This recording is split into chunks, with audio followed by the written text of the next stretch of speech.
Donc on ouvre les accolades et je vais mettre display none, c'est-à-dire tout simple, display non, ça veut dire ne pas montrer, et si je recharge ma page, on les voit pas, ils sont cachés. Voilà, c'est ça, c'est display none. Donc tous les conteneurs que j'ai créés ici, à propos, inscription, lien utile, contact, sont cachés. Tous 1, 2, 3 et 4. Display none. Très bien. Je reviens à ma fonction JavaScript qui va me permettre de les montrer quand je clique. Donc var les éléments égale new array. Qu'est-ce que je vais mettre? For var i, je déclare var i égale 0, i inférieur à les éléments point length, i plus plus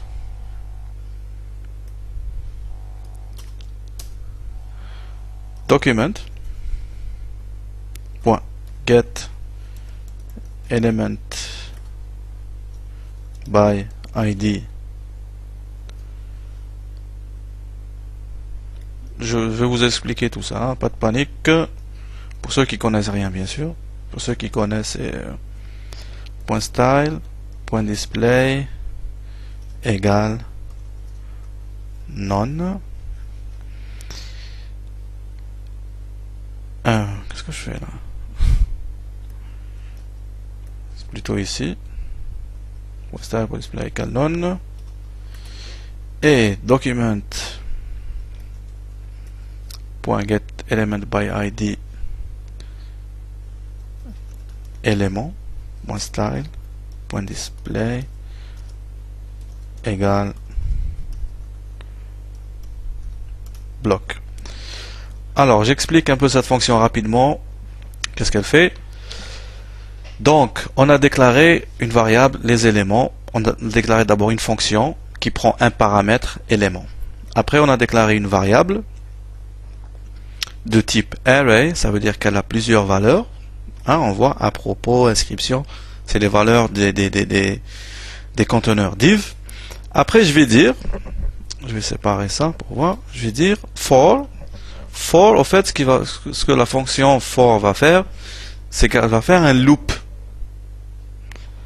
Donc for var, pendant que, on va comprendre comme ça, pendant que var i égale 0, donc je comprends ça 0, i est inférieur à les éléments point length, c'est-à-dire i est inférieur à les éléments à la longueur de éléments, la longueur des éléments des éléments. Donc combien on a? On a 4. 1, 2, 3, 4. Il faut savoir que array ça commence à 0. Donc ça c'est 0, ça c'est 1, ça c'est 2 et ça c'est 3. C'est pour ça qu'on commence le comptage à 0. Donc, pendant que i égale 0 et i inférieur à les éléments, à la taille des éléments, c'est-à-dire inférieur à 3, 0, 1, 2, 3, i plus plus, on ajoute i, qu'est-ce qui va se passer? Document, ça veut dire tout le document, on va chercher get element by id. Aller chercher l'élément avec son id. Et son id, c'est quoi? C'est les éléments ça. C'est les éléments ça avec i. Donc, i commence à 0. Donc, i maintenant est 0. Ce qu'il va faire, c'est qu'il va faire document pour get element by id à propos, puisque i égale à 0. Point style et display qu'on a eu dans le CSS égale none. Donc, il va cacher ça. Ça, c'est une loupe. Hein? Qu'est-ce qu'il va faire? I plus plus, ça veut dire ajouter, incrémenter i avec 1. Donc maintenant, i va compter 1. I va devenir 1. Donc document pour get element by id, les éléments 1, c'est quoi? C'est celui-là. Point style pour display, none. Il va le cacher. Donc la loupe va revenir, puisqu'on n'est pas encore arrivé à 3. et i va devenir 2 jusqu'à ce que i devienne 3, et après il est plus inférieur à ça, et ça s'arrête, et la boucle s'arrête, et on sort de la boucle. Et qu'est-ce qu'on a fait pendant ce temps? On a caché tous les éléments. Et quand c'est fini, ça, vient le tour de cette dernière déclaration pour finir la fonction. Elle va dire document.getElement.id, aller chercher un élément par son ID, élément, .style.display égale bloc. Donc il va chercher un élément qui a la même variable qu'ici et le montrer. On va voir comment ça va se passer en bas, vous allez comprendre. Je vais dans mes liens, c'est là où ça va se passer au clic. Donc mes liens, c'est plus google.fr, c'est JavaScript. La fonction, je l'ai appelée montrer. Hein? Et dedans, j'ai mis élément, c'est quoi? C'est à propos. Donc, je vais copier tout ça, le mettre ici. Voilà, et changer après juste l'élément. Donc, ce qui change entre ici et ici, c'est les éléments, bien sûr. Chaque lien a son élément. Lien utile et contact. Donc, ça, voilà. Au clic, quand on clique sur le lien, on va appeler la fonction JavaScript montrer avec comme paramètre l'identifiant à propos. Donc, quand la fonction JavaScript va fonctionner, elle va cacher d'abord tous les éléments qu'on a déclarés ici. Elle va tous les cacher. Et à la fin, avant de sortir de la fonction, elle va montrer celui qui est passé en argument ici. Et cet argument, il est là. Donc elle va cacher tous, sauf celui sur lequel on a cliqué. J'espère que c'est clair. Et en tout cas, si vous revoyez un peu, encore une fois, pour ceux bien sûr qui comprennent rien, qui connaissent pas JavaScript.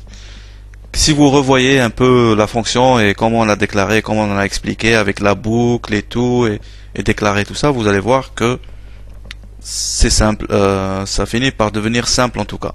Donc on cache tout, parce qu'il faut comprendre que le script est lu comme ça, est lu de cette façon, comme ça, de haut en bas. Quand il arrive ici, le script, il voit que c'est une boucle, donc il tourne ici, jusqu'à ce que cette déclaration soit finie, c'est-à-dire i est inférieur à élément.length qui est 3. Après il sort de la boucle. Entre temps il a tout caché, il a caché tous les éléments, et il arrive à cette ligne, la dernière de la fonction, et qu'est-ce qu'elle dit cette ligne? Elle dit au contraire montrer celui-là, élément, qu'on passe en argument ici. Voilà ce que ça donne. Et je vais cacher style. Voilà ce que ça donne. Est-ce qu'on a toujours du temps? On a encore 2 minutes. Donc j'ai sauvegardé. Je vais aller voir pour l'instant si ça marche. Donc si je clique ici, voilà, ça me montre à propos. Si je clique ici, ça me montre s'inscrire. Si je clique ici, j'ai rien. Si je clique ici, parce que j'ai rien mis dans les conteneurs en fait. Voilà. Voilà comment on fait un site simple avec juste une petite fonction JavaScript. Et je pourrais ici mettre mon texte. Voilà. Donc vous voyez que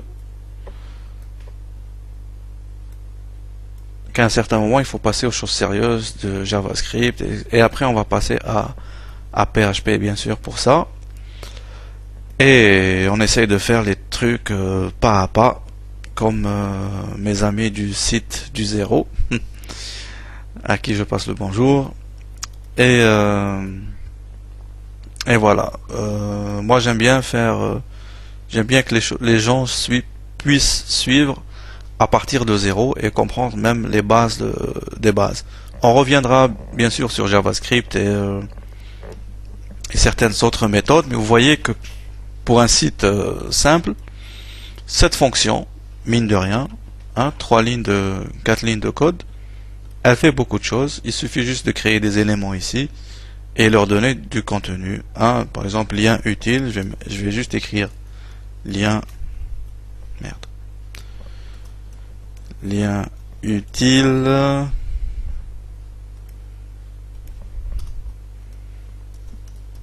Contact. Se sauvegarde. Je reviens. Et voilà, lien utile, contact, s'inscrire. Après, tout dépend de ce qu'on met dans les conteneurs. Allez, je reviens.